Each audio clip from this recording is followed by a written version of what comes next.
Randall Carlson, welcome to the show, man. Well, thanks for having me, Sean. It's great to be here. It's my pleasure. I've been looking forward to this. It's my pleasure. Here it is. It's actually happening. I first saw you on the Ancient Apocalypse series with Grant Hancock, and that really caught my interest. And then I saw you on Rogan, and then that just took me down the whole rabbit hole. Oh, good. So, I'm really excited to have you here. I love these kind of topics. So we're going to talk a lot about ancient technologies and ancient civilizations and some of the stuff that you're doing now with education.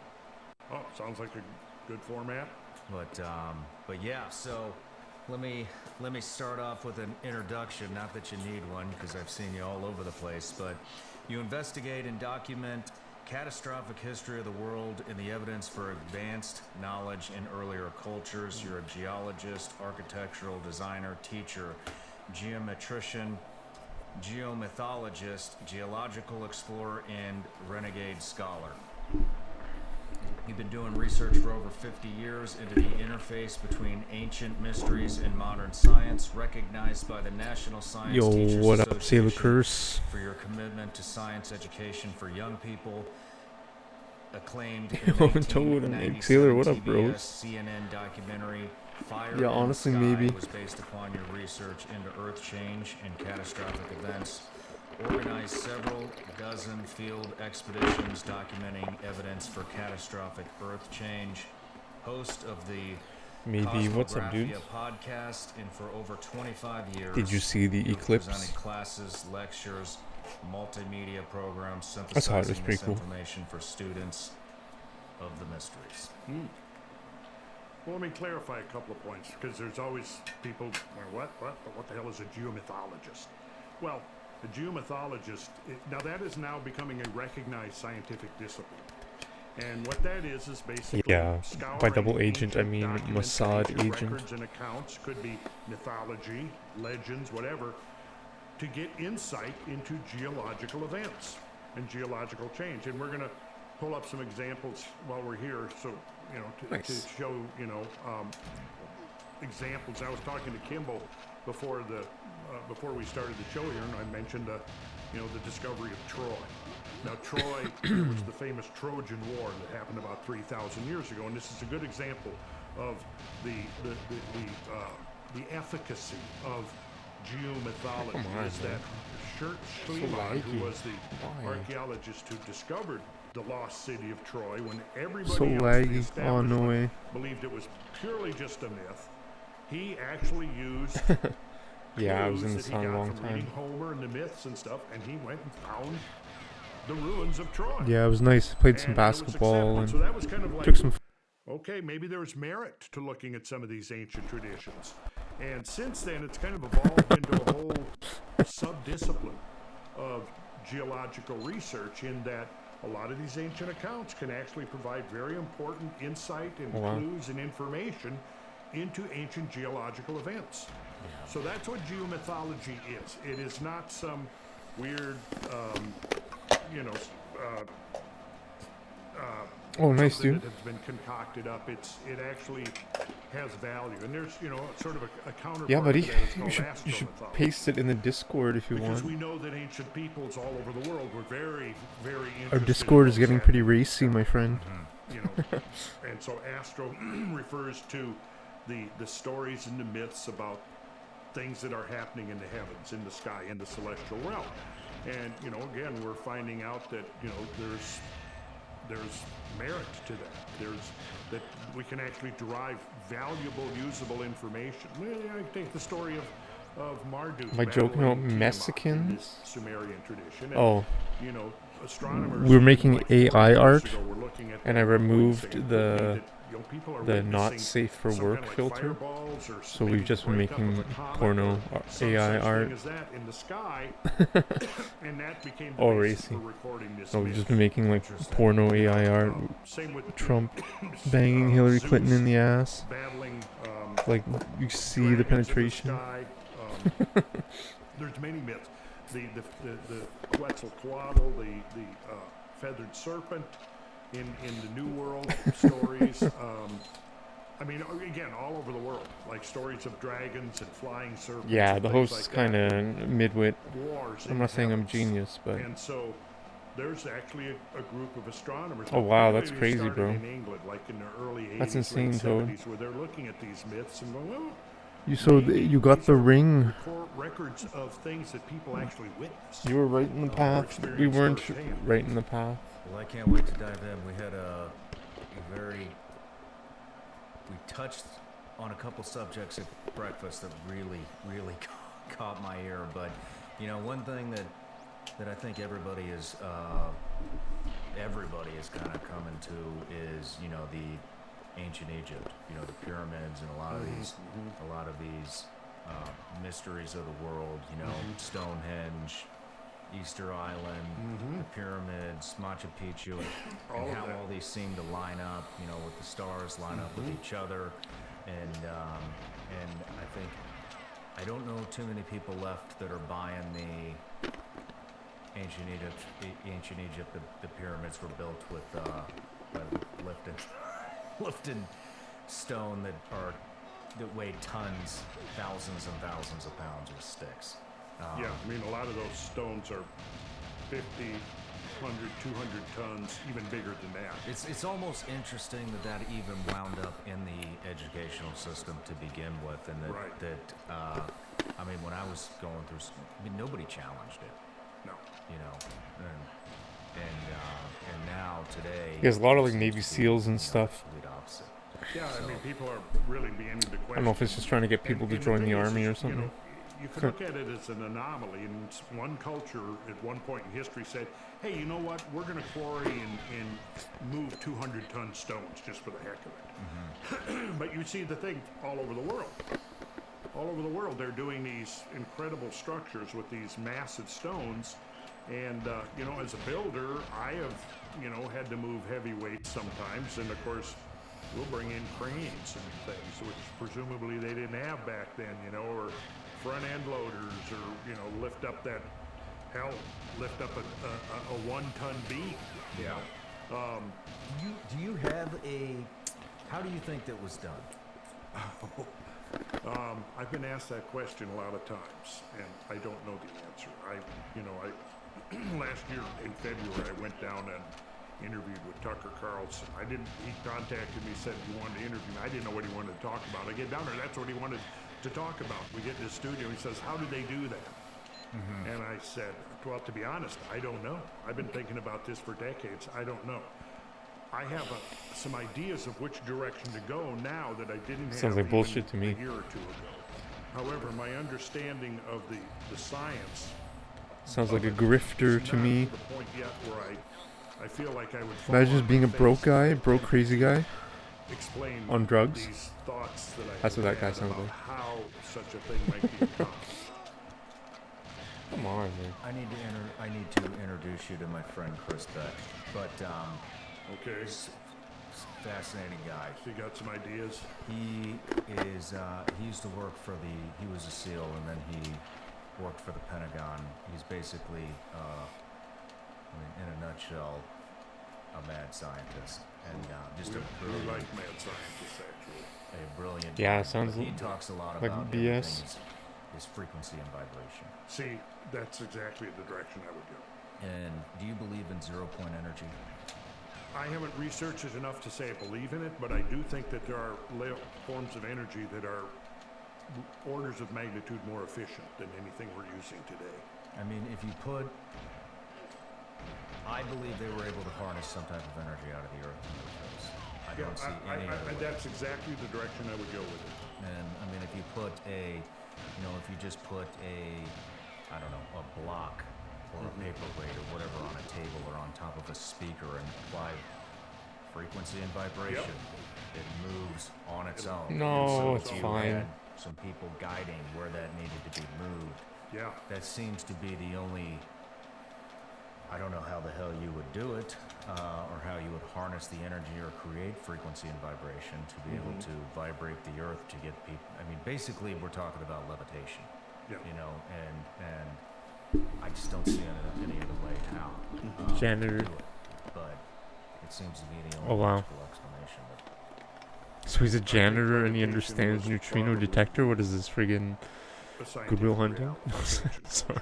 Sorry, it Interestingly, just the sounds stories so about fake. the Ark of the Covenant, it was sheathed in gold, and it would have been extremely heavy. Would have been very difficult for people to lift and move. And I've seen some calculations of how heavy the damn thing would have been.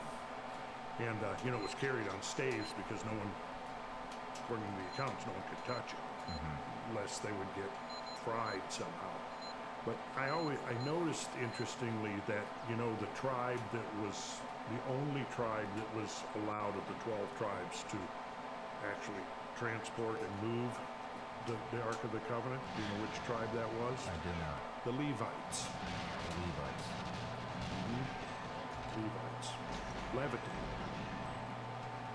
Levitation. Got it. Got it. And, having looked into some of these mystery religions like Kabbalah and stuff that say that there's hidden meanings to the words in the language, homonyms and synonyms and things that, that's the whole basis of the Kabbalistic system. That caught my eye, and I thought, that's an interesting coincidence. Yeah, very interesting. Well, before we get too far into the weeds here, and I can't wait to get there, I have a Patreon, and I give. Tell me my stream goes down, the eh? reason I'm here, they're the reason you're here. Thank you. They're our top supporters, and so I give them an opportunity to ask the guest a question. So this is from Dylan. Okay. And Dylan wants to know, here's his question.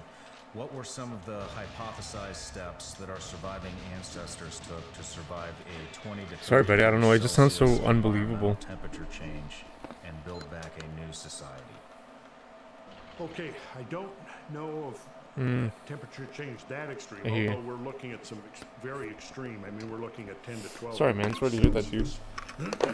Which, I wish it was better. which would be about 18 to 20 degrees Fahrenheit. But that's way beyond anything we've experienced in recent times. Yeah. I mean, coming out of the Little Ice Age 150 to 200 years ago, temperature of the planet has warmed about a degree. So we're looking at warming of 20 times that much. And some of the studies based on ice cores, Greenland ice cores, Antarctic ice cores, other kinds of proxy evidence, the time span in which this temperature change occurred has gone from 1,000 years to a century, then from a century to a decade, then from a decade to 5 years, and now the latest as we get to this ever more refined temporal resolution, like from the studies of ice cores, it's down to 1 to 3 years. So what happened? That's a mystery. Now, what did people do? That's a very interesting question to me. Like, you need to find a place of refuge to ride this thing out. Because at the same time these extreme temperature changes are happening, the whole surface of the planet is being remodeled in a major way. So one of the things that would absolutely be necessary is to find the places of refuge. Now, in ecologists, when they look at the decimation of the whole ecosystem, like a great microcosm of that would be the Mount St. Helens eruption of 1980, when you had about 200 square miles just utterly decimated, turned into a lunar landscape. Well, you've got biologists and ecologists and stuff have been studying how nature has reclaimed that. And what usually happens is you have these pockets where some seeds or whatever, spores primarily, like, because the first colonizer plants that show up in the aftermath of catastrophe are ferns. And so this is what happened. You have these pockets of life recovering, and then from those little islands of life, of biological activity, it spreads out. At the rate that it's been recovering, about another, it's been, 40 years now? I guess I better change the title. That's too rude. I just realized how rude that title is. Forests encroaching upon the area of devastation. Give it another 50 to 100 years, and then it should be completely recovered. Now, the question is, if we're faced, because to me, okay, two questions. I forget I have, like, we now know females that follow my tremendous channel. catastrophes Like, it's just so have happened rude. and have happened repeatedly. So, And then, if they happen again, for example, we know that asteroid and cometary impacts are way more frequent than anybody was imagining a generation ago. Excuse me, I'm a little hoarse today, but interestingly, what we've seen, let's say, in the last 25, 30 years. Okay, NS for is that W. Geologists AI. looking at the Earth down below How about that? have seen multiple scars from these tremendous cosmic events, impacts of asteroids and meteors, comets and cometary debris. There's right now about 200 craters and or astrobleeds that have been discovered. Now, an astrobleed is an impact scar, but it's usually buried beneath the My surface. God, the naked Kate Middleton AI was insane. Star wound. It looks exactly like her. Most of those are the result of high-density objects like iron asteroids. Have you ever been to the? I guess just because crater in there's so many Arizona near photos of the Winslow? Royals. I haven't. Okay, add that to your list. You need to get out there and see it. This is. You'll get out there and you're going to be looking in this 600-foot deep hole, a kilometer wide. You're going to go, that's one big hell of a hole, hell of a big hole, right? But that was like a little baby piece of cosmic debris that excavated that hole. It was an iron asteroid about 150 feet in diameter, right? Most of the asteroid pulverized upon impact, and pieces of it are strewn out for miles from the crater itself. In the museum there, you can see there's a hunk of the iron. It's maybe about like so big, you know. Now, when you have a high density, and we're talking, 5 or 6 grams per cubic centimeter, when you have a high density object like that coming in at hypervelocity speeds, it'll penetrate through the whole atmosphere and strike the ground.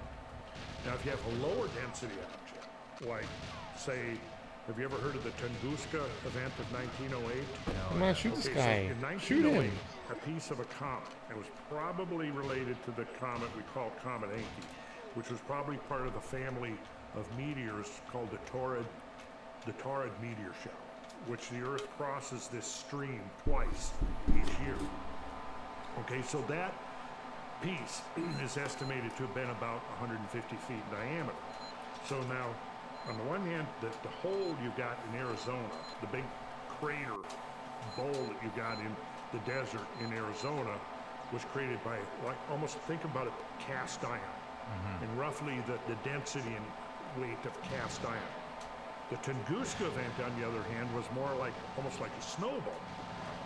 But when that thing came in, again at hypervelocity speeds, penetrated the atmosphere, it happened on June, by the Gregorian calendar, would have been June 30th in 1908. That thing descended through the atmosphere, but was moving so fast that the atmospheric effect didn't have time to get out of the way.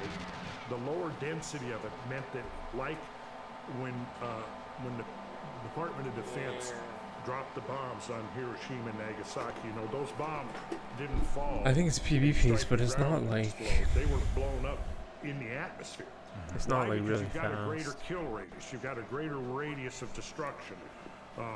Whereas if it hits the ground, most of that energy is absorbed into the ground, and the blast wave, if you detonate it in the atmosphere, that blast wave can move out much That's more probably the strat I'm to gonna a do. greater distance. So Tunguska 1908 exploded 5 miles up in the atmosphere with the force of about a 15 megaton hydrogen bomb. The largest hydrogen bomb ever tested by the U.S. back in the 1950s was called Bravo, 20 megatons, right? So this is almost in the range of the biggest hydrogen bomb that the U.S. Department of Defense ever tested, right? As a result of that explosion, over 820 square miles of old-growth taiga forest was just utterly obliterated and flattened. Under the epicenter of that explosion, about 200 square miles were just incinerated to nothing, right? Now this is, we have 2 contrasting episodes there. Now one, we have an iron asteroid strikes the Earth. We have a low-density object, probably a piece of a comet, blows up in the atmosphere, right? Now, the reason we know about the Tunguska event of 1908 is because of 2 things. The devastation but also the accounts that this is a very What remote is this? What was region of that? Siberia, northwest of Lake Baikal, very remote region, and so the Tungusi tribes people that live there were reindeer herders, and as far as we know, there was nobody killed directly by the blast because it was just at the northern limits of the tree line. If it had been much farther, another 50 miles north or 100 miles north, we wouldn't have known about it. The reason we know about it is because, number one, even though this was very remote, when this happened in 1908, there were still accounts that made their way out. And a scientist, a Russian scientist by the name of Leonid Kulik, he was studying meteoritic phenomena, and he heard about this. And he decided he wanted to follow up on this. So I think it was 1927 or 1928, he journeyed to this small village, Vanavara, I think is what it was called. It was the closest human habitation to this event. And he found out, they confirmed, yeah, there was this thing, but they were very superstitious about it. They did not want any outsiders to go there because they felt like it had been a visitation from the fire god Agni. And they witnessed this thing from the distance, and it completely, they were so blown away by what happened. And then, of course, some of them traveled in but the only thing that was probably killed in mass was reindeer herds. So some of the reindeer herders had gone up looking for their reindeer, and of course they could find no trace of them. They'd been just Come on, please, game. So Like, did this please. explode in the air? Is this exploded in the air. Okay. Exploded about 5 miles up. So that's a major difference between these two. Now, if we think of the objects, the cosmic objects that could strike Earth, those are the two endpoints of a continuum. The high-density iron-type objects and the low-density cometary-type objects, and then you can have everything in between. So you're talking about roughly a gram per cubic centimeter, which is like a piece of ice, or 5 grams per cubic centimeter, which is going to be like a piece of cast iron. And then, like in the middle, you've got what are the chondritic meteorites that are about 3. So if you went out next to a creek and you picked up your standard piece of rock, sedimentary rock, it's going to be about 3.5 grams per cubic centimeter. So that's right in the middle of the spectrum. Oh, did he what? Now, Like, come the on, thing man. I'm This getting fucking game, bro. It's when we like, start fuck you. crater counting to try to understand how many times the Earth has been impacted, we're looking at objects that actually strike the Earth. Now, if you had an event like Tunguska, 1908, How many, I'm just curious, Yeah. do you know how many times the Earth has been struck by some type Oh, of my input meteor display. or comet? that's what I'm getting at. Perfect. That's exactly what I'm laying it out so that, right? So here's the thing. If you have an event like Tunguska, 100 years from now, there won't be any trace of it. The trees that were knocked down will have all been rotted away, and there's new forest growing, right? And we wouldn't even know about it, right? Whereas the Arizona event, Meteor Crater, that happened some 50,000 years ago. So that big hole in the ground is still there, right? And we can see it, we can count it. Well, like I said, there's about 200 craters and astrogleams that have been identified on Earth. 200. About 200 now is the census. Now, I just have another question. Sure. Real quick. How are you able to date when an asteroid hits the Earth? well, there's a number of different ways. You know, optically stimulated luminescence is probably the main way now that you can date rocks. But, you know, you can use relative dating where if you know like for example, if you got layers of soil, Okay. right, and you go out and you dig a hole, right? Now you come back afterwards and you look at that hole and you, okay, we've cut through this layer, but not this layer. So we know it's The younger eclipse than this emote? layer. Come on, man. Now let's say we've got Come on. remains That's of too life much. forms in there that we can date. Well, now we can date some of these layers. Or your optically stimulated luminescence, not to OSL dating, not to try to get into a technical discussion on that, but it basically is that you have certain atomic structures that are reset when they're exposed to light. So if you've got a crystal that's buried, what's happening is it's through radiocarbon process. It's decaying and producing byproducts. Right? Toad on And my break. by I'll send you the measuring Hillary ratio Clinton of sodomy photo. the precursor material and the byproducts, and you know how long I don't think I can show it on that Twitch. I rate don't think I can. of transition is occurring, you can now get it. Pretty sure that's against terms of service. The younger stuff, like the other way is this. Okay, so you dig that hole and you go away, and now things start, wind blows, things blow into the hole, plant life falls into it, it starts filling up, right? It's Well, too then you insane, can go man. and you can maybe date the stuff that's in there, in the hole. And if you go back and you pull up and you do core samples and you take and you date those, and the oldest dates turn up to be 50,000 years old, that's probably going to give you an indication of when it happened. And that's kind of how they dated the Arizona thing. Now, the 1908 event, that was witnessed, so I mean, there are accounts of that. But here's the thing I'm getting at. The lower density objects are about 10 times more abundant than the iron objects. So, and then when you look at the actual craters and astroblanes, most of those are on places where there's fairly dense human habitation. Europe, Scandinavia, Canada, the U.S., Russia. What's this? More and more of them are being found in Russia. What's under Antarctica? We don't know yet, but there's evidence that there's a really big crater under the ice in Antarctica. What about the bottom of the oceans, which is almost 3/4 of the planetary surface? For every one that's going to hit the ground on land, there's going to be 3 that hit the ocean. And so now you have marine geologists who are reevaluating evidence for large-scale tsunamis that have made landfall and thinking that some of those are too big to have been formed by simply undersea volcanic eruptions, and may be the result of, a half-kilometer or kilometer-wide object plunging into the ocean that's moving, at 20 miles per second, right? But my point, and this is the takeaway, is that the events like Tunguska that don't leave a lasting impression are way more abundant than the ones that dig holes in the ground. So if you're just counting holes in the ground or scars in the surface of the earth itself, you're going to be undercounting. That's my point. So we're kind of in a position now of reevaluating just how many times perhaps we have been affected in the past. And here's again, now we turn to astromythology or geomythology, and we have hundreds of accounts from all over the world of things that once you've got this picture in your mind of what an event like that would be, sounds like that's what they're talking about. Interesting. Yeah. How many, do you happen to know how many documented cases are that maybe within the past, 200 years? Of impact type events? Yes. Well, the big one, of course, was 1908. Okay. But there's also evidence now of a similar event happening over Brazil in the 1930s. Really? Yeah.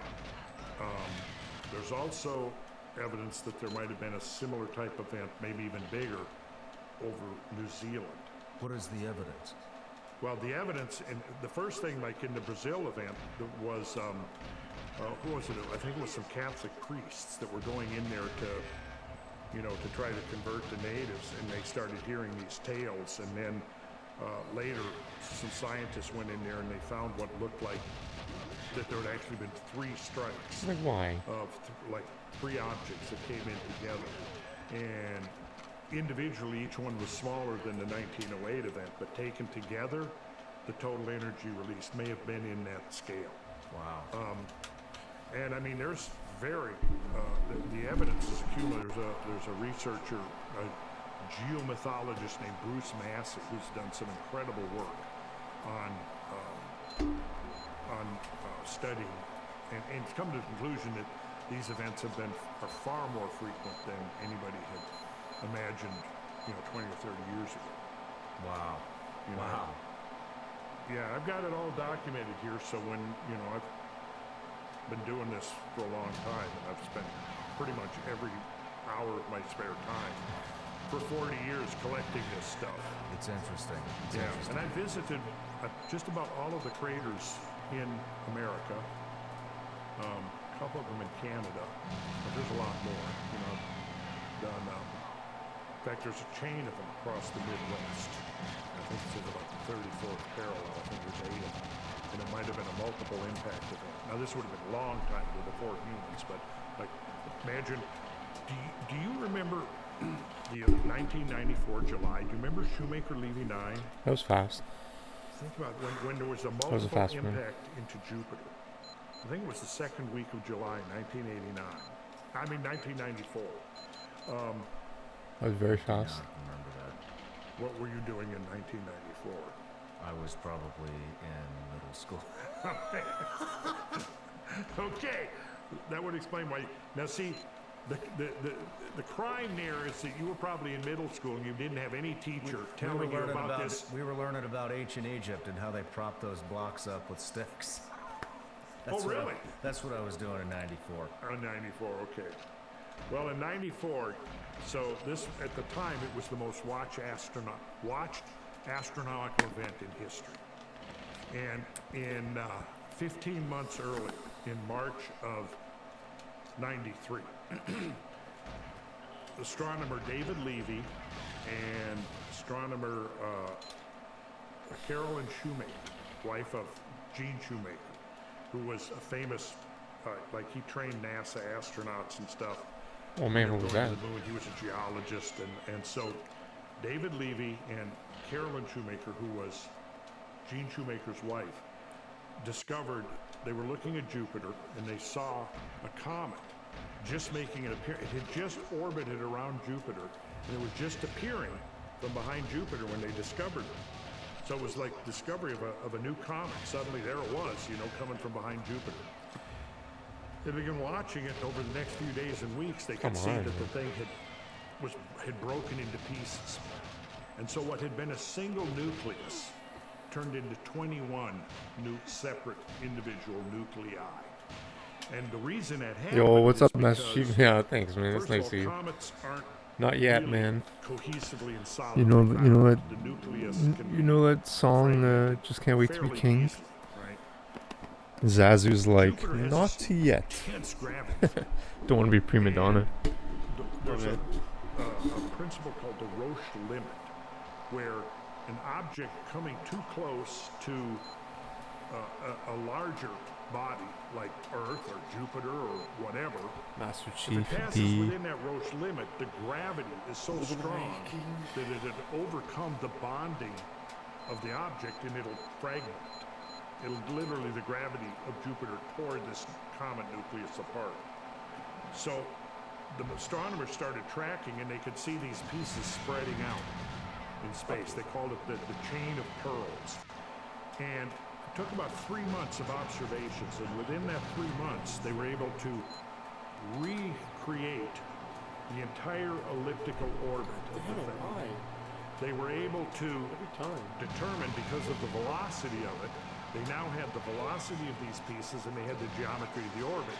So they're sort of fast forwarded it, and they go, okay, in July. I always get stuck there. I don't know if to wait for that stupid thing to go down or not. It's going to I don't know cross. why. I'm trying to wiggle through, but Recross just the dumb. orbit of Jupiter. And you can't warp it because you got But to here was select the the interesting thing. disc, and it When was it's slow. recrossing the orbit of Just Jupiter, everything was so guess shit what? there. Jupiter is right there. It was a really slow run. So they knew that it was going to be an impact, and they predicted this a year in advance. So I believe it was the second week of July, 1994, 21 pieces slammed into Jupiter.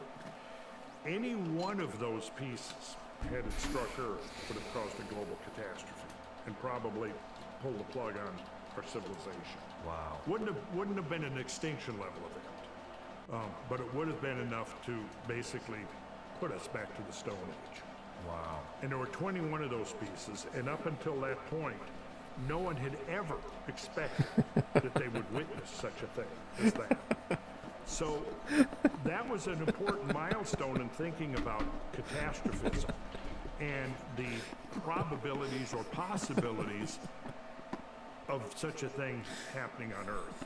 Do you, just back to the Patreon question, do you have any, do you think about that? How humanity Come on, may have man. survived or sought refuge. Come on, Well, man. you want to turn back to mythology? Come on. Yeah, let's For do that- it. Let's do it. If we were faced with something like, if we can go back to now what's almost certainly a This real is strictly event. mythology.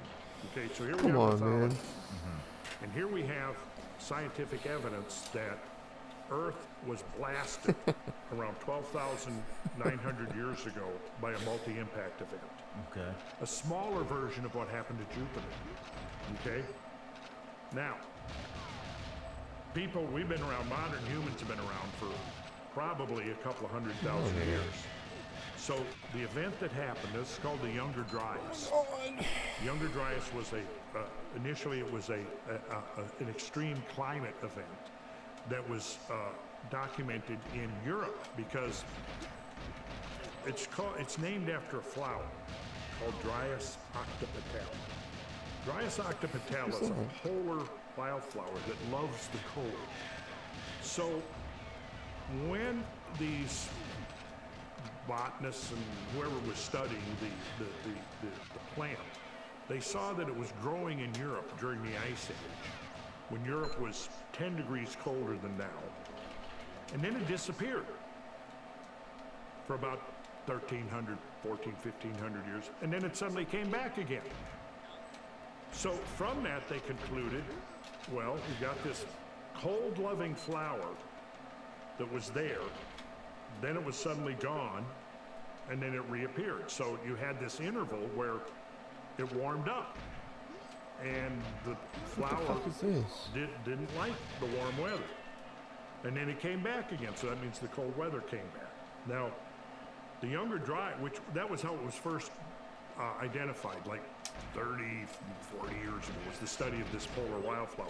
Well, since then, we've learned all kinds of interesting things. One is that the mass extinction of the great megafauna that lived during the Ice Age, there was, over 100 species of megafauna that did not survive the end of the Ice Age, right? I mean, What when the was the fuck last is time you this? saw a Come woolly on, mammoth man. roaming around the forests of Tennessee? Yo, what's up? But 12,000 Joueur 15,000 aux years yeux ago, rouges. you had What's up, several man? species of elephants living I- in Tennessee. It is You don't the think about elephant, you think accepted elephant, you think international African, but you don't think North competition America. An elephant is version. a proboscidean, meaning it has a long snout, a long nose. Up until the end of That's the last the short ice age, answer. there were 4 species of proboscideans living in North America. So there's like, so Think about in that. Europe They're and all South gone. America What happened and to 'em? Well, there's different theories. Australia, One theory, which I think they use seems to be PAL, ridiculous, is that which they I think were is like hunted to 50 extinction frames by per nomadic tribes minute. of- No, per of second. hunters. But given I could be that wrong. the estimates for the human population But versus the at the end of 60 and last ice age, NTSC, we're talking 12 and so to 15,000 NTSC years is ago. both Those Japanese estimates of and human- English. Total global human population range between 5 and 10 million. Yeah, Estimates for total Yeah. number of mammoths? 12 I don't know. It has improved auto aim, 12 million. which That's just an estimate, but it's I mean, I'm not probably gonna. I did Now, criticize it before, let's say but I you have don't. 10 million people. How many of those I think people, now that's the everything, harder, the women, less children, auto aim is young more and fun, elderly. just How because it's many of harder those are gonna on the actually be English hunters? version. And hunters that But are willing, that are this is capable of everyone's taking down competing on mammoths. this version, so I'm 25% competing or on this less. version. What? 25% or less. That's probably about As right. yeah. per theelite.net, Where's that leave? where the How many rankings million are. people were able to exterminate every mammoth on Earth in less than 1,000 years? No way. No. And then when we look at the circumstances under which we find those That's like the mammoths golden eye and rankings. other Well, thanks for being extinct here. animals, that's not. Je suis you heureux find que them frozen in tu es permafrost. ici. There was a Rogan podcast where he had John Reeves, Bienvenue. who's a gold prospector, and he owns a large tract of land in an undisclosed location in Alaska. On his land, there's a valley that's filled with permafrost. So everyone When you dig competes into on that this version. permafrost, half It's a of it standardized. It's is an the international standardized version. extinct megafauna. I mean, I criticized it before, but I'm just lucky that they choose to run on NTSC instead of PAL, Pieces of muscle that have been, which skinned and have been favors frozen. me It greatly. looks like they took being a in North whole America ecosystem, and growing up with NTSC and dumped just it in a having gigantic NTSC TV, blended NTSC it all up, and then system. dumped this shit in the river valleys of this area in Alaska. Now, those kinds of things have been documented for over 200 years. Explorers up there seeing that kind of stuff. Coming out of the Yukon, coming out of Alaska, coming out of Siberia, for years and years and years, they were exporting mammoth tusks, ivory, right? To this day, a lot of old pianos built in the 1800s and stuff have mammoth ivory that are the keys. Thousands and thousands of those tusks were dug out of the permafrost. They didn't end up there from human hunters. They were destroyed in some type of a catastrophe. The most likely trigger for catastrophe, I think, is from out there. And in some of the bone So right beds, now my time in this level is tied for the 23rd place. iridium platinum spikes, which are delivered to Earth via cosmic impact. That's how they discovered that originally. But I'm trying to do a no body armor run. Killed in this great impact is because they discovered a layer that's right there at that KT boundary layer, Be 66 fast as million fuck. years old, below Hopefully. which you had dinosaurs and above which there were no dinosaurs. In the late 1970s, they took a closer look at that layer, and they discovered it was more than 100 times richer in iridium than below or above that layer. They said, where the hell did all this iridium come from? Well, they knew that iridium is delivered to Earth via cosmic impact.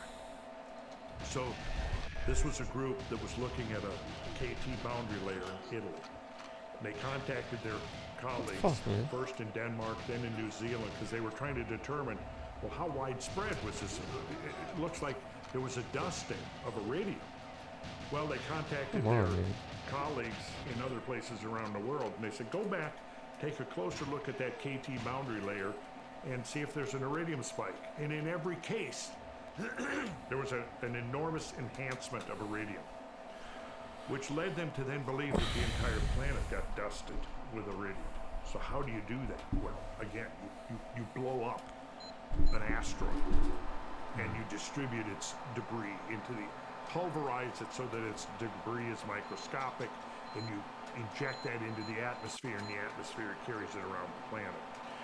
From the concentration of iridium, they were able to calculate based upon, we know that two things. When we pick up meteorites in the field, they can measure the amount of iridium or other platinum, ruthenium, zirconium, other platinum group metals. They can actually measure directly in the meteorites. Then you can look at the spectral emissions of asteroids, and those substances will have very distinct spectral signatures. And so they were able to estimate, okay, we've got X amount of iridium. Given the percentages of iridium that we know is in an asteroid, how big of an asteroid would it have to be? And they came up with they did the math on it. They said it's going to have to be about 6 miles in diameter.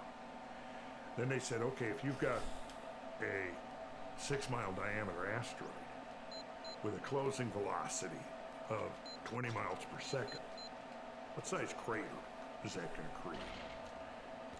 150 miles roughly in diameter. So they speculated, said, somewhere there must be a 150-mile crater if we're right. All the skeptics were saying, well, until you can show us the crater, we're not buying into this. Because that's too drastically different than our old models of gradual extinction, right? Well, at the same time, Petroleum Mexico is drilling, in the northern Yucatan Peninsula. And they drilled down about through a half a kilometer of limestone sediment. And at the bottom of that drill core, they hit something hard. They brought up samples of it. It was this green, vitrified, really dense glass-like material. Their first assumption was, shoot the motherfuckers. Oh, come on, man. Well, word of this eventually got to some American scientists that were trying to figure out what happened at the KT boundary. They went down there, they got more samples, and they started doing subsurface surveys, and they could see that there was a giant circular structure buried under a half a mile of limestone. And this green vitrified stuff was the rock that had melted in the superheated temperatures that were created by this impact. They've gone on. I mean, they, for example, have found the remnants of gigantic tsunamis in Louisiana and Texas that were washed north.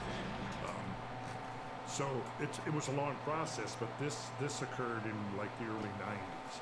So in 1980, 3 teams separately proposed that the extinction of the dinosaurs at the KT boundary was triggered by an impact.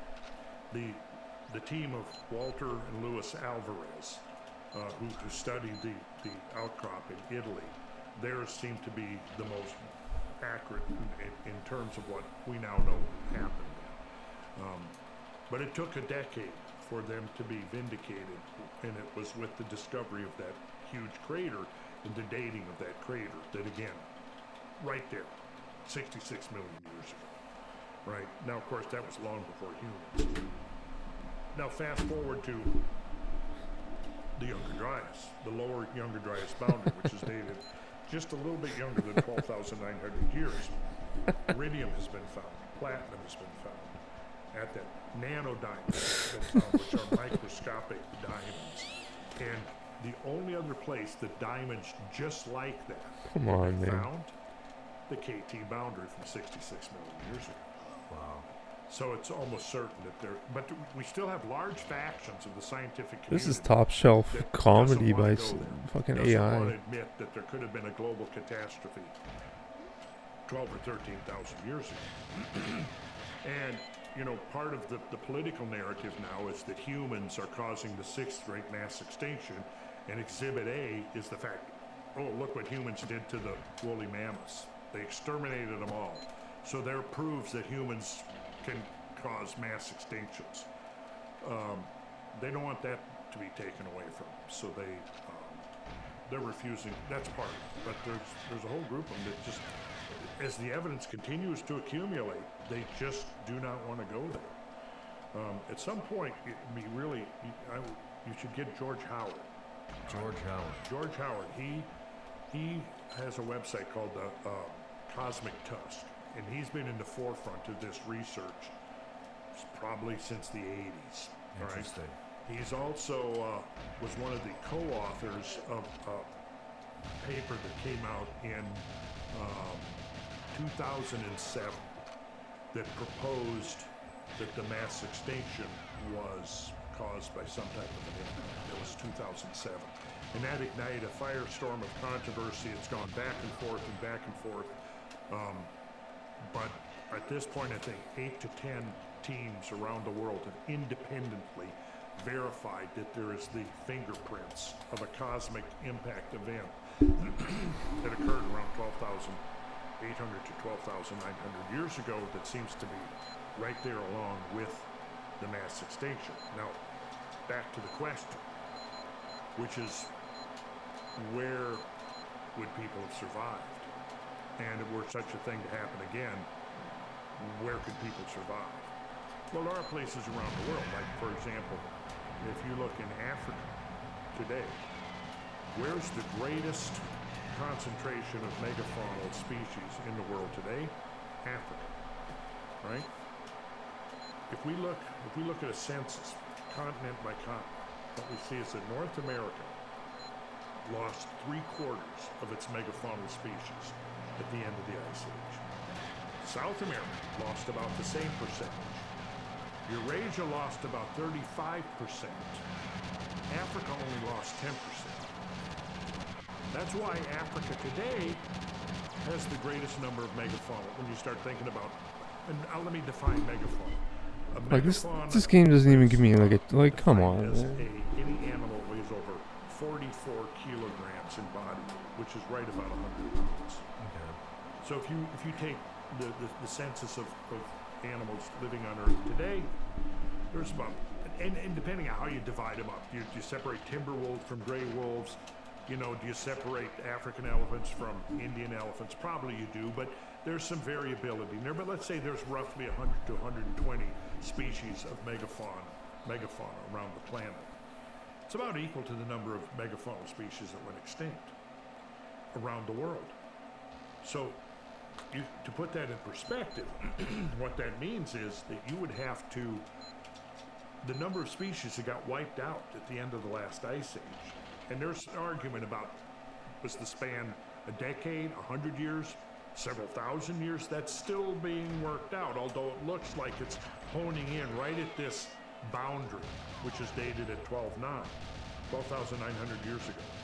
Okay, so if you were going to duplicate a species extinction level event to the one that happened at the end of the last ice age, you'd have to pretty much No, eliminate why do I suck every so much? animal over 100 I just pounds threw it body away. weight on Earth.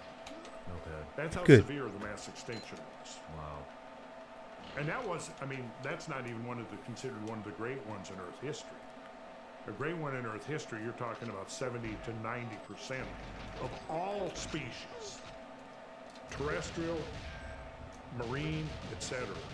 Permian Triassic, maybe as much as 95% of all species on Earth went extinct, just like that. I like They're this still trying game. to figure out why. You know,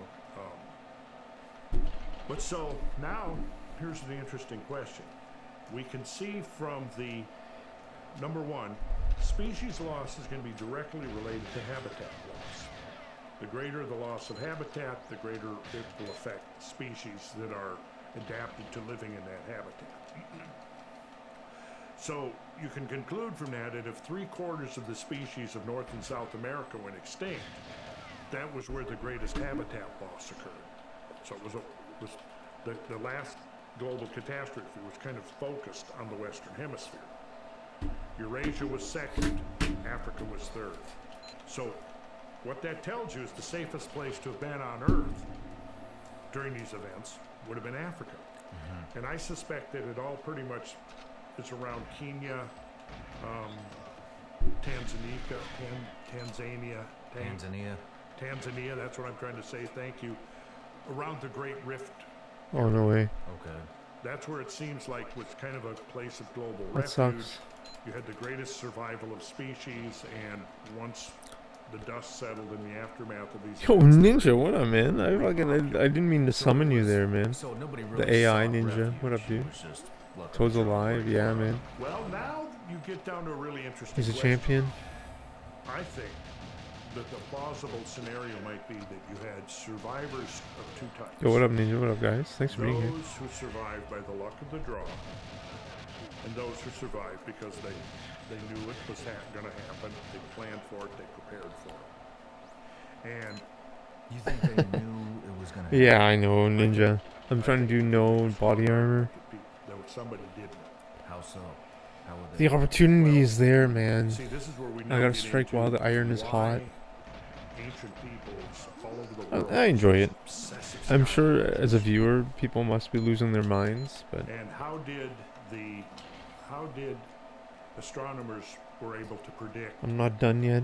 this impact on Jupiter In this a year level. in advance? Now, I think that we could make the argument that there was whatever you What's up, man? call a priesthood or whatever, whose job it was Yo, to what's up, monitor Hideo? the What's up, man? stars for generation after generation. And typically, one of the things Oh, that no way, would that happen is sucks. that impacts. Sorry, You know, man. right now, we could think of Earth, we could think of Jupiter. And there are At least there were no streams of earthquakes. stuff traveling between the two, almost like cosmic ping pong or something. Right? Now, every year on June 30th and two times, right you, man. around late October, early November, late June, early July, Earth crosses this Yo, thanks for stream being of here, my cosmic friends. debris that's called the Taurid meteor shower. The peak of that, now, it takes to fully cross the stream takes a couple of weeks, right? But the Tunguska object, okay, now, okay, What the fuck, man? if I come back, we can look at some really cool graphics. Pull them up. Well, if you'd like. I don't know if I've got that open, but when we do the break, I'll pull some stuff up, okay? Picture this.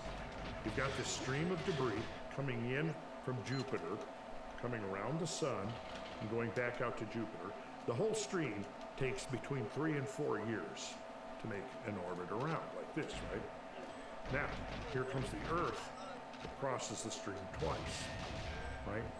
Once in late October, early November. I might switch the location of the space in the video podcast because I realized it's better on the eyes watching the podcast if it's a little bit higher. I might switch those around. In fact, you'd be looking towards the constellation of Taurus.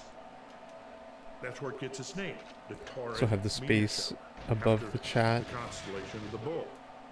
Now that stream comes around the sun. Now if Earth is crossing there in late June, early July. It's straining to look down at the podcast.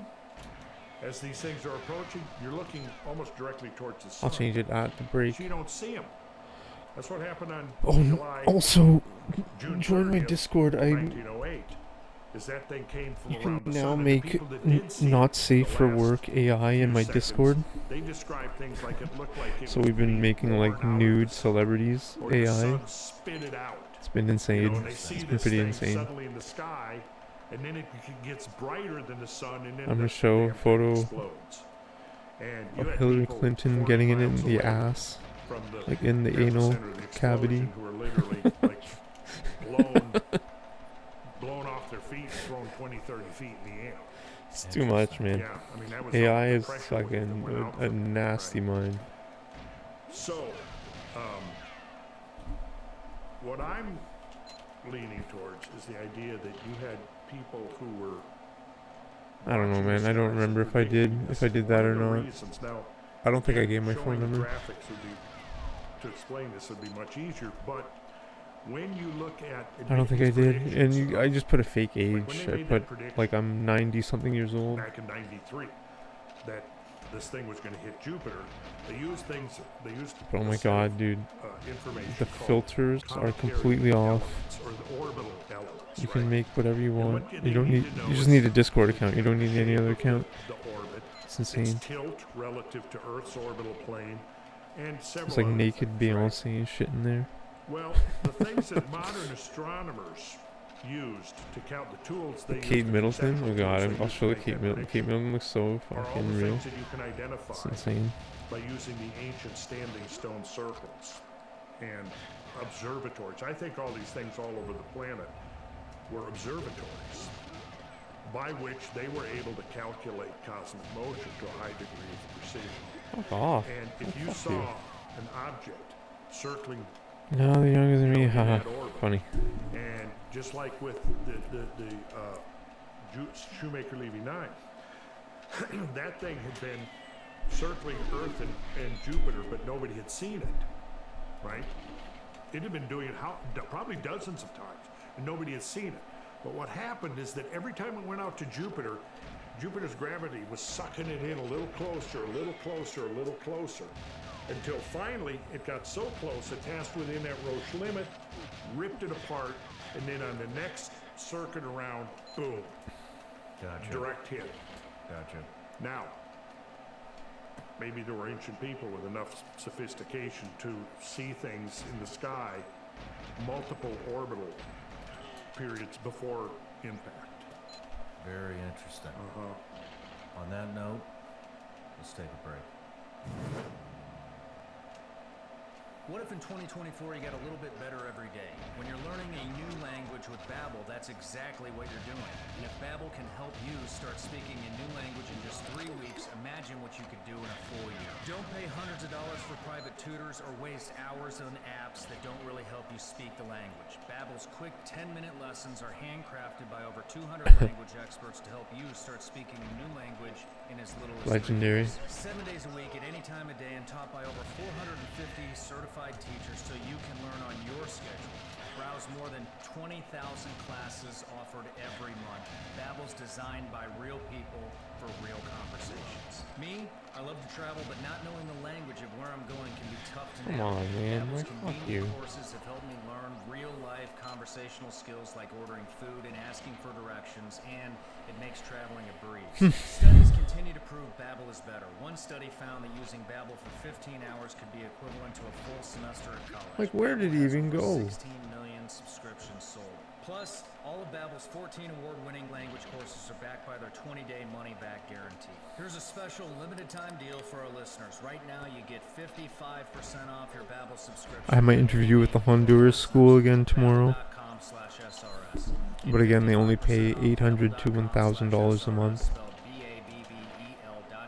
So I don't think I'm going to take it. Rules and restrictions may apply. Visit babbel.com for terms and details. Here's the situation. You've got I'm hoping they can like double it or something. the banks seem to be collapsing. Plus, the Chinese just Like I want to show them I'm the value of 2 teachers maybe. But like, come on, that's fucking peanuts. Feel that we're in a recession right now. But despite all the evidence, I can't tell you what's going to happen for sure. Nobody can. Yet when it comes to your money, you should understand what's at stake. That's why I partner. I'm gonna take a break in a second. In times like this, go to SeanLikesGold.com or call 855-936-GOLD to get your free gold and silver kit. The kit shows you how to defend your money with precious metals and how listeners of the show could get up to $10,000 in bonus silver. Go to SeanLikesGold.com or call 855-936-GOLD to get your free gold and silver kit. I can't predict the future, but I can certainly prepare for it. So go to SeanLikesGold.com or call 855-936-GOLD now.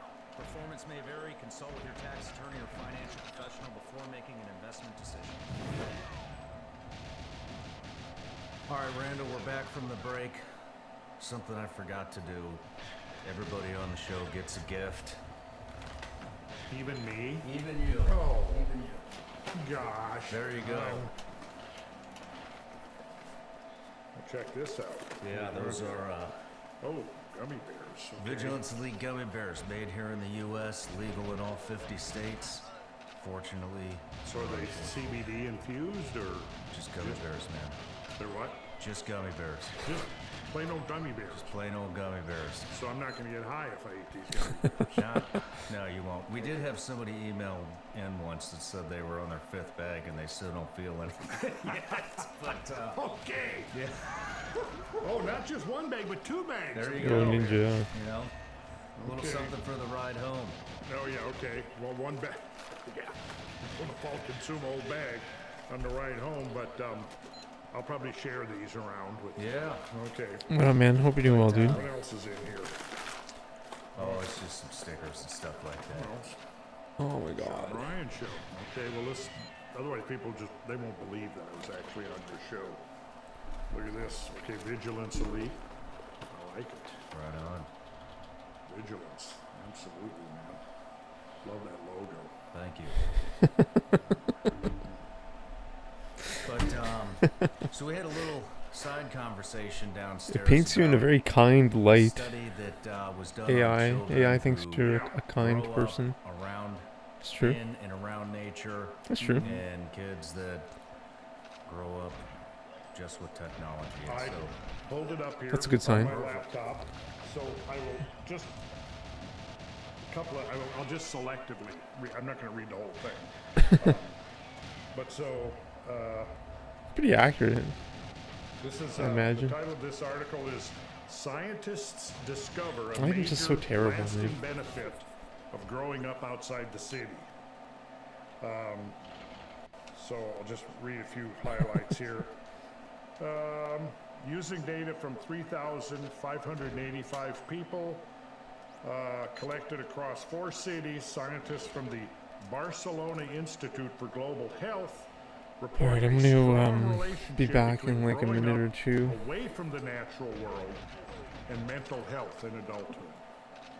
I can't share the link. I was gonna share the link of the photo of Hillary Clinton taking it in the ass, but you gotta join the Discord for that. I'll upload it for Toad. In adulthood. I'll send him the link. Co-author Mark Nieuwenhuisen, don't know how to pronounce his last name, PhD, director of Global, this is Institute for Global's Urban Planning, Environment, and Health Initiative tells Inverse, the journal that was doing Fuck this off, man. interview, that the relationship between nature and mental health remains strong, even when adjusted for confounding factors. Quoting him, what we found is that the childhood experience of green space can actually predict mental health later in life. Wow. The people that reported more exposure to nature actually have better mental health than those that don't, even after we adjust for exposure at the time of interview when they are adults. Let's see. For one thing, many studies have noted nature's ability to reduce rumination, a risk factor for mental illness. Spending time in nature, this is one of the other researchers, Zalema says, has been linked with increased self-esteem, this is in nature, increased self-esteem, quality of life, and physical activity, as well as lower body mass index. In this sense, nature itself is beneficial. These findings fold into the biophilia hypothesis, the idea that humans intrinsically seek out connections with nature, including exposure to green spaces. An offshoot of this idea is that nature promotes certain developmental changes in the brain, particularly in children, that may not happen when we are removed from it. Nieuwenhausen presented some evidence for this in a 2018 study showing that exposure to green space correlated with structural changes in the brain and greater working memory in 258 school children. And then quoting him, this is a hypothesis. I think the reason for it is in general our brains are still wired for when we were still living in the savannas and jungles with a lot of nature around us. It's only in the last few hundred years that we have moved into cities. Our brains are not really adjusted to that. Second way to interpret the results is to consider not the benefits of nature exposure, but the disadvantages of being away from it. Polluted cities in particular seem to extract additional tolls on health and may actually impact cognitive development in children. These negative aspects of being removed from nature highlight the indirect way that growing up in a city could have lasting effects. In other words, the way we're designed our cities is inherently harmful. Finally, let's see. We cannot really say how much exposure exactly there should be. Children that have poor residential access to nature could certainly benefit from field trips in nature, but it would probably be better if there's regular exposure at home and school. There's a image here of a brain scan. Let me make this a little bit more visible. I can hold it up. And this shows that exposure to green space was linked with structural changes in white and gray matter volume in the brain, suggesting that there might be a causal relationship between cognitive development and exposure to green space, and those yellow showing where the structural changes are taking place. Wow. In the brains of children who are being regularly exposed to nature. Wow. Fascinating stuff, isn't it? Isn't it though? Yeah. And I got another study, where it's talking about the, some of the difference, just the mental health of people, of children grow up to be much more healthy in terms of their emotions, their psychology, their mental processes and so on, than children that are deprived of that. So I think that's important. It's important for people to know that. And then I have a comment here where I say the proportion of rural to urban dwellers in America has shifted dramatically in the past 3 to 4 generations, creating an imperative need for opportunities for people to reconnect with the natural order. This is especially important for children and young people who will inherit the earth and must become its stewards as the 21st century unfolds. And we've basically shifted from 3 or 4 generations ago where 3/4 of the population was rural, and now it's 3/4 of the population are pretty much urban dwellers. Yeah.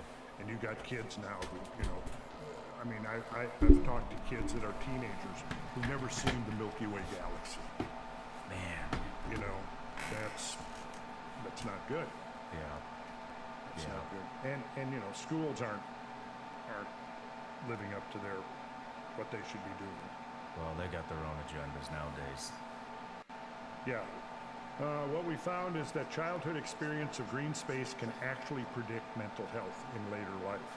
The people that reported more exposure to nature actually have better mental health than those that don't even after we adjust for exposure at the time of the interview when they are adults. So interesting stuff. Yeah, very, very interesting. Yeah. You know, it's I think since 2020, there's been nothing like what you're talking about for the last three, the last three generations, you know, moving into the urban environment, but you did see a wave after 2020 of people trying to get back out into nature. Oh yeah. You know, and It's interesting. We saw a similar thing, you know, in the late 60s and early 70s, people who started experimenting with psychedelics and stuff. There was the Back to the Land movement. yeah, And that was a mixed bag because a lot of people from my generation tried to do it and weren't prepared for what it actually involved. It's a lot of work Yeah. going back to the land. yeah, No, I had it is. I had a sense of that, you know, growing up where I grew up, you know, I mean, in rural Minnesota. But, you know, there was a lot of naivety. The intentions were good, but there was a lot of naivety. And, you know, but you're right. Now, after the COVID, a lot of people are thinking, hey, maybe we should revive some of those ideas. And we know a whole lot more now about how to do it Yeah, and what's involved. You know, you just don't go out there and, you know, build you a little lean-to and, you know, it's a little more than that. yeah. You know, we live out there, and there's no way in hell I would ever move back to the city. Yeah. Not a chance. Well, like we talked about earlier, you know, my building business kept me tied to the city because that's where all my clientele was. But now that I'm shifting out of that into more teaching and podcasting and stuff and making a living doing that, yeah, I mean, and I did pretty good last year, but, you know, I spent it all. I built a barn and I built my studio. Yeah. So my next surplus funds is going to be, you know, going into actually getting my house that I live in, finishing the projects that I've started, and then I'm going to have a nice, generous chunk of equity in there, and that's going to be my springboard. But we'll see, you know, I've got other things going on. You know, I'm going to be going down the end of next month. That looks better. That's easier to read and look at. You know what would be ideal if I put the space at the bottom, I think. I'm going to see what they're And I going to put the chat higher. You know, That would be the seen some most visually projections that, pleasing. you know, if I get X number of views, I can actually get some, start getting 100%. some serious revenue. That would take a while. Good. And, Good for you. yeah, and so that's Maybe going to go not. towards. If I I've been unlock for a couple everything. years now researching land east of here, looking at eastern Tennessee, and I think that's probably where I'm going to try to relocate. Well, you'd make a hell of a neighbor, so I Hey, hope I'd that be proud happens. to be your neighbor, Thank you. Sean. Yeah, Right we back could at hang you. out more. I'd get you out there and I could show you some cool stuff about building. I would love Because that. my vision is that I would like to take a piece of land and utilize the ancient principles, which, you know, starts with things like simple but really cool, like putting a pole in the ground and using that pole to determine the directions and all the alignments. And you don't just build at random. You orient it towards Insane. the sky, like they always did. I can't believe that actually That's a worked. universal principle we find over and over, every continent. Where Wow, we find it's a ancient miracle. sacred structures, they're orienting to the movements of the heavens. Well, hold on. How do you do that with a pole then? And what are you orienting it to? Well, okay.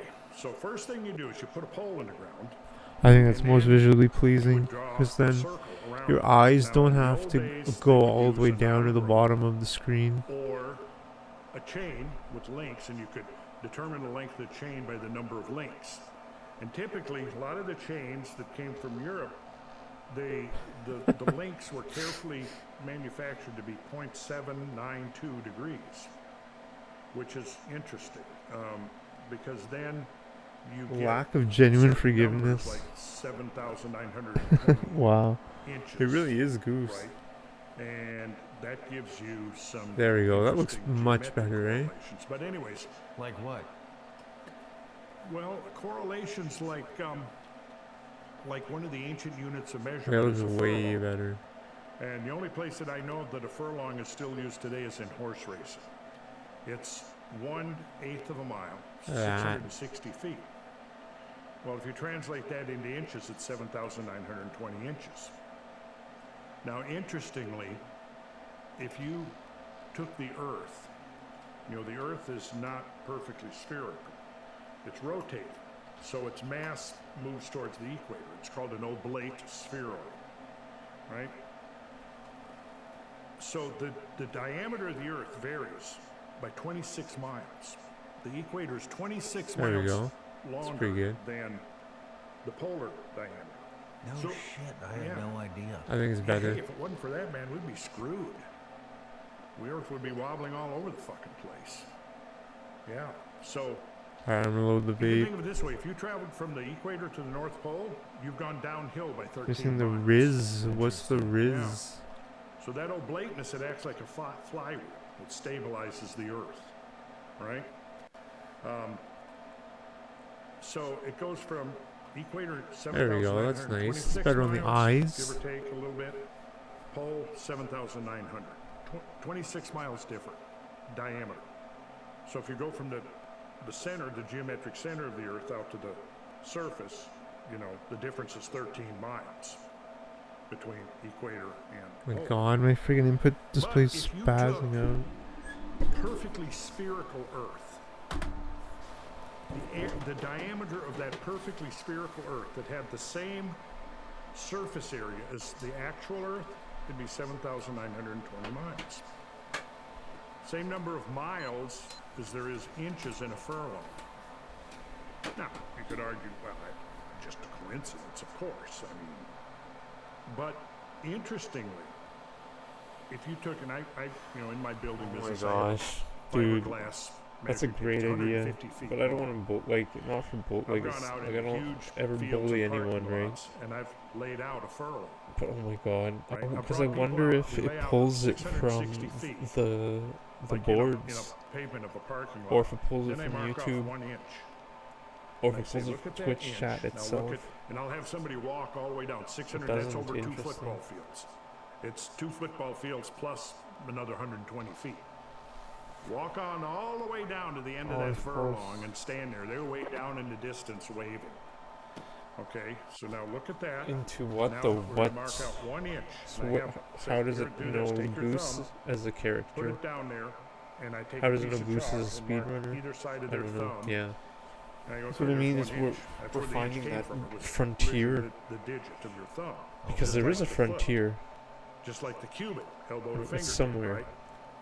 Is it the forums? Is it inch that YouTube? we Is it just marked Twitch chat? I don't To know. this furlong is the same ratio as 1 mile is to the diameter of the Earth.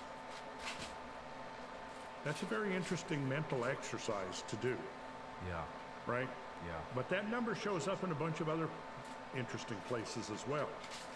There's a legend about Joseph of Arimathea, who was generally considered to be the uncle of Jesus Christ. And it was in his house that the Last Supper was held, right?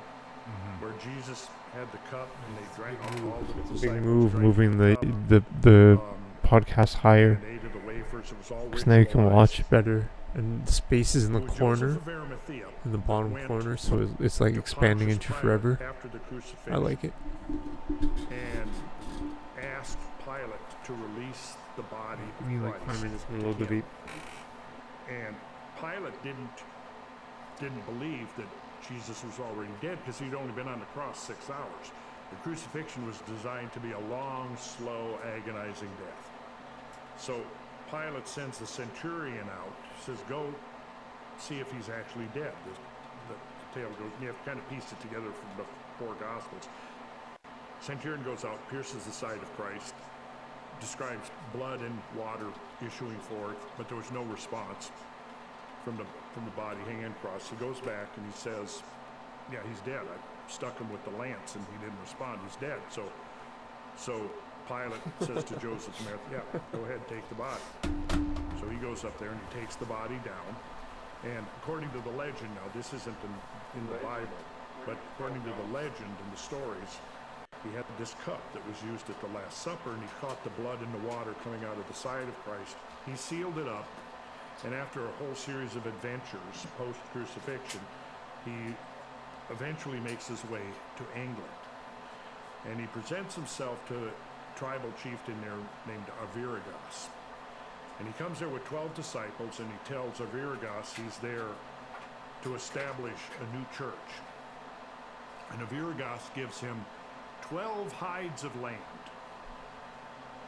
A hide is an ancient British unit of land measurement that's equal to 120 acres. So 12 hides of land means 1,440 acres.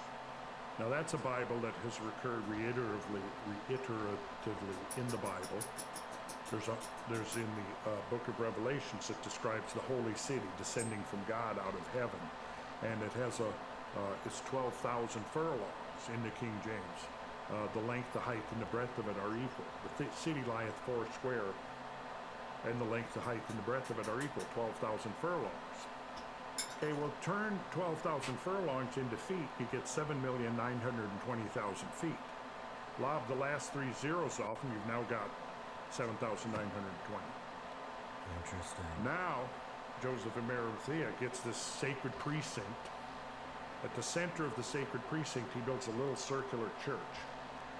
39.6 feet in diameter. How do we know that? Well, because every time the original circular church at the center of the sacred precinct, which was 1,440 acres, 12 times 12 hides of land, right? Every time it fell into disrepair, it was repaired or restored, and the original dimension of that circle was carefully preserved all the way down until the Middle Ages. 1,000 years later, and an abbey was built there, and a small chapel was built adjacent to the abbey. And it was built in the form of a rectangle, but the width of that rectangle preserved the original diameter of that circular church that was at the center of the sacred precinct, 1,440 acres. Well, if you then take that 1,440 acres and draw it as a square, we don't know for sure if it was a square, but if you did, that square on its side would be 7,920 feet. So in other words, the inch to the furlong is the same as the mile to the earth. The foot to the side of the sacred precinct at Glastonbury, where this is happening in England, is the same. It's 1 foot to 7,920 feet. So the foot is to the side of the sacred precinct in the same ratio. I could keep going with examples like this. And this is where it gets, to me, really kind of weird and bizarre. Because, you know, you're the skeptic, the reductionist is going to immediately knee-jerk say, it's all just a coincidence, you're playing with numbers. But it happens over and over and over again. And it's almost as if there is this proportional template that, well, the way it's been described is the ancient master builders were attempting to replicate the processes by which God built the universe. This is why Freemasons refer to God as the great architect. Because God was working, God geometrizes. Sometimes Freemasons refer to God as the grand geometrician. That all of creation has this geometry inherent in it. And when you start looking, it's there. Yeah. You can see it. To the point where, no, you cannot dismiss this as coincidence anymore. Yeah. There's some kind of a pattern here.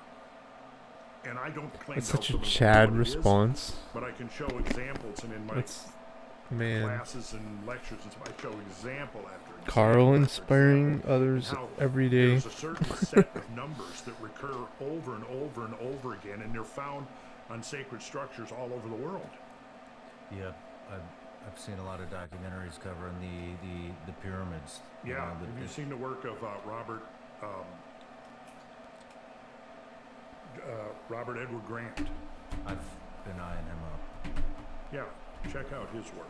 He's I done will. some amazing things on all the pyramids on the Giza Plateau. And again, what you mentioned earlier about moving big stones and frequencies, he's done some really interesting work showing. And I had a be recent yourself. interview with him. I was on his podcast, and he showed me. And this is one of the few Really, just be yourself. interviews I've ever done where the host talked more than I did. So Right I was all ears though. I was absorbing it, and Yeah. I was sitting there with my calculator, fact checking everything he's saying. Yeah, okay, yeah. And then there was the overlap.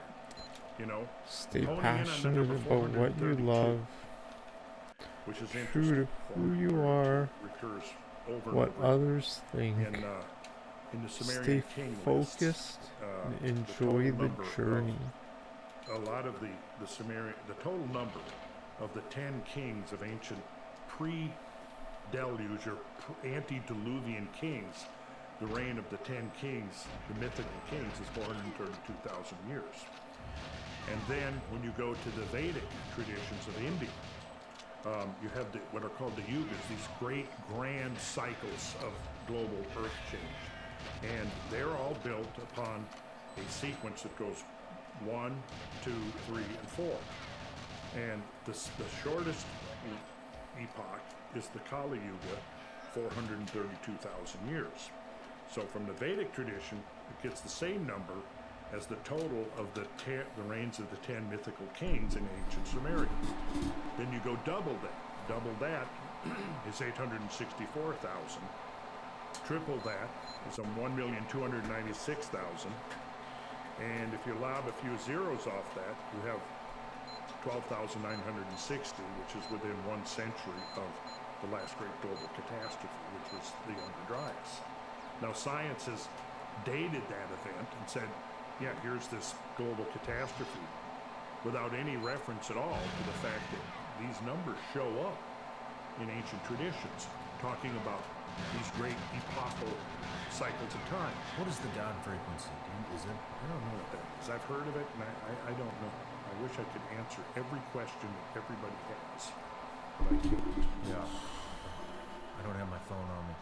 Back to reason I'm curious. Interesting, I did not know that.